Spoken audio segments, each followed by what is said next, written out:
ಎಲ್ರಿಗೂ ನಮಸ್ಕಾರ. Welcome to our channel. ಇವತ್ತು ನಾನು ಈ ವಿಡಿಯೋದಲ್ಲಿ ಮ್ಯಾಗಿ ಪಕೋಡ ಹೇಗೆ ಮಾಡೋದು ಅಂತ ತೋರಿಸಿದ್ದೀನಿ. ಇದಕ್ಕೆ ಬೇಕಾಗಿರುವಂಥ ಐಟಮ್ಸ್ ಏನೇನು ಅಂತ ಇಲ್ಲಿ ಡಿಸ್ಪ್ಲೇ ಮಾಡ್ತಿದ್ದೀನಿ. ಫಸ್ಟ್ ನಾನಿಲ್ಲಿ ಮ್ಯಾಗಿ ತೊಗೊಂಡಿದ್ದೀನಿ. ಅದಾದಮೇಲೆ ಸ್ವಲ್ಪ ಕೊತ್ತಂಬರಿ ಸೊಪ್ಪು ಕಟ್ ಮಾಡಿ ಇಟ್ಕೊಂಡಿದ್ದೀನಿ. ಅದಾದಮೇಲೆ ಕ್ಯಾಪ್ಸಿಕಮ್ ಸಣ್ಣದಾಗಿ ಕಟ್ ಮಾಡಿ ಇಟ್ಕೊಂಡಿದ್ದೀನಿ. ನೆಕ್ಸ್ಟು ಒಂದೇ ಒಂದು ಸಣ್ಣದು ಚಿಲ್ಲಿ ತೊಗೊಂಡಿದ್ದೀನಿ, ಅದನ್ನು ಸಣ್ಣದಾಗಿ ಕಟ್ ಮಾಡಿ ಇಟ್ಕೊಂಡಿದ್ದೀನಿ. ಅದಾದಮೇಲೆ ಒಂದು 2 ಆನಿಯನ್ ಈರುಳ್ಳಿ ತೊಗೊಂಡಿದ್ದೀನಿ. ಅದಾದಮೇಲೆ ಮ್ಯಾಗಿ ಪ್ಯಾಕಲ್ಲೇ ಬರುತ್ತಲ್ವ ಮಸಾಲ, ಅದಾದಮೇಲೆ ಕಡಲೆ ಹಿಟ್ಟು ಮತ್ತು ಖಾರದ ಪುಡಿ, ಉಪ್ಪು ಇದಿಷ್ಟನ್ನು ಹಾಕಿ ಹೇಗೆ ಮಾಡೋದು ಅಂತ ಇವಾಗ ನೋಡ್ಕೊಬರೋಣ ಬನ್ನಿ.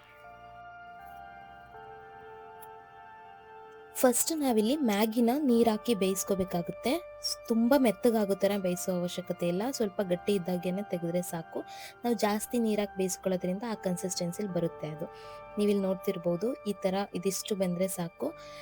ಇದನ್ನು ನಾವು ಬಜ್ಜಿ ಕಲಿಸ್ಕೊತೀವಲ್ಲ ಆ ಥರ ಕಲಿಸ್ಕೋಬೇಕು.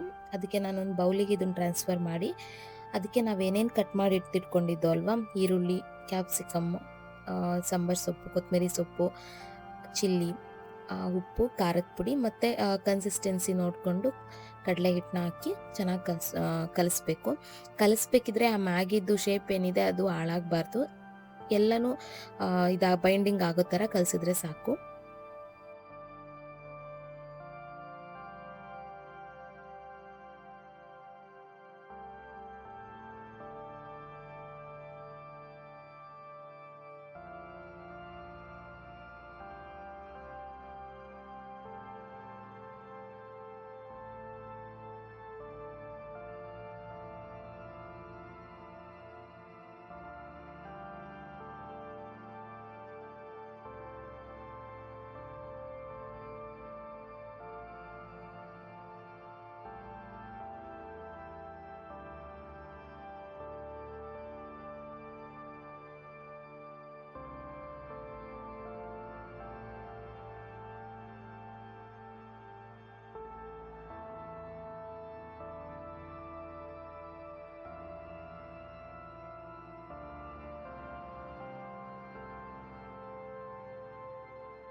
ಅದನ್ನು ನಾವು ಕಲಸಿ ಆದಮೇಲೆ ಈ ಥರ ಸಣ್ಣದಾಗಿ ನಿಮಗೆ ಯಾವ ಶೇಪ್ ಬೇಕು ಆ ಥರ ಶೇಪಲ್ಲಿ ಉಂಡೆ ಮಾಡಿಟ್ಕೋಬೇಕು. ನೀವು ಉಂಡೆ ಮಾಡೋಕ್ಕಾಗಲಿಲ್ಲ ಅಂದರೆ ಈ ಥರ ಒಡೆ ಮಾಡ್ತೀವಲ್ವ ನಾವು, ಆ ಶೇಪಲ್ಲಿ ಮಾಡಿದ್ರೂ ಆಗುತ್ತೆ. ನಾನಿಲ್ಲಿ ರೌಂಡ್ ಶೇಪಲ್ಲಿ ಮಾಡ್ತಿದ್ದೀನಿ. ನಿಮಗೆ ಚಿಕ್ಕ ಸೈಜ್ ಬೇಕು ಅಂದರೆ ಚಿಕ್ಕ ಸೈಜಲ್ಲಿ ಮಾಡಿಟ್ಕೋಬೋದು, ದೊಡ್ಡದಾಗಿ ಬೇಕು ಅಂದರೆ ದೊಡ್ಡದಾಗಿ ಮಾಡಿಟ್ಕೋಬೋದು. ಅದಾದಮೇಲೆ ಇನ್ನೊಂದು ಪ್ಯಾಕ್ ನಾನು ಮ್ಯಾಗಿ ತೊಗೊಂಡು ಹೊರಗಡೆ ಸ್ವಲ್ಪ ಕ್ರಿಸ್ಪಿ ಆಗಿರಲಿ ಅಂದ್ಬಿಟ್ಟು ಅದನ್ನು ಸಣ್ಣದಾಗಿ ಪುಡಿ ಮಾಡಿ ಅದು ಔಟರ್ ಲೇಯರ್ಗೆ ಈ ಥರ ಸ್ಪ್ರೆಡ್ ಮಾಡ್ತಿದ್ದೀನಿ. ನೀವು ತುಂಬ ಸಣ್ಣದಾಗಿ ಮಾಡಿಕೊಂಡ್ರೆ ಇದು ಈಸಿಯಾಗಿ ಸ್ಪ್ರೆಡ್ ಆಗುತ್ತೆ. ಅದು ಅಂಟಲಿಲ್ಲ ಅಂದರೆ ನೀವು ಬೇಕಿದ್ರೆ ಕಡಲೆ ಹಿಟ್ಟು ಏನಿದೆ ಅದೊಂದು ತೆಳುವಾಗಿ ಕಲಿಸ್ಕೊಂಡು ಅದರಲ್ಲೊಂದ್ಸರಿ ಡಿಪ್ ಮಾಡಿ ಇದಕ್ಕೆ ಹಾಕಿದರೆ ಈಸಿಯಾಗಿ ಅಂಟ್ಕೊಳ್ಳುತ್ತೆ. ಅಥವಾ ಈ ಥರ ಉಂಡೆಗಳು ಮಾಡಿ ಇಟ್ಕೊಂಡ್ರೆ ಸಾಕು. ಇದೇ ಥರ ಎಲ್ಲನೂ ನಾನು ಉಂಡೆಗಳು ಮಾಡಿ ಇಟ್ಕೋತಿದ್ದೀನಿ. ನೀವು ಬೇಕಿದ್ರೆ ಸೈಜ್ ಬೇಕಿದ್ರೆ ಇನ್ನೂ ಚಿಕ್ಕದಾಗಿ ಮಾಡ್ಕೋಬೋದು.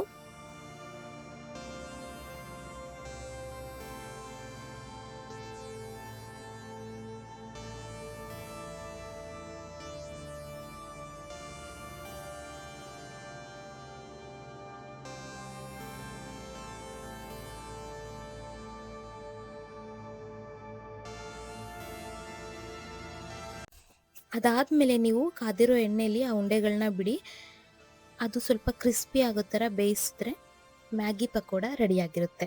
ಇದನ್ನು ನೀವು ಟೊಮೆಟೊ ಸಾಸ್ ಜೊತೆ ಅಥವಾ ಚಟ್ನಿ ಜೊತೆ ತಿಂದರೆ ತುಂಬ ಚೆನ್ನಾಗಿರುತ್ತೆ. ಈವ್ನಿಂಗ್ ಸ್ನ್ಯಾಕ್ಸ್ಗೆ ಏನಾದರೂ ನೀವು ಏನು ಮಾಡೋದು ಅಂತ ಯೋಚನೆ ಮಾಡ್ತಿದ್ರೆ ಇದನ್ನು ನೀವು ಈಸಿಯಾಗಿ ಟ್ರೈ ಮಾಡ್ಬೋದು. ತುಂಬ ಈಸಿ ಮತ್ತು ಬೇಗನೂ ಆಗುತ್ತೆ, ಚೆನ್ನಾಗೂ ಇರುತ್ತೆ ತಿನ್ನೋದಕ್ಕೆ.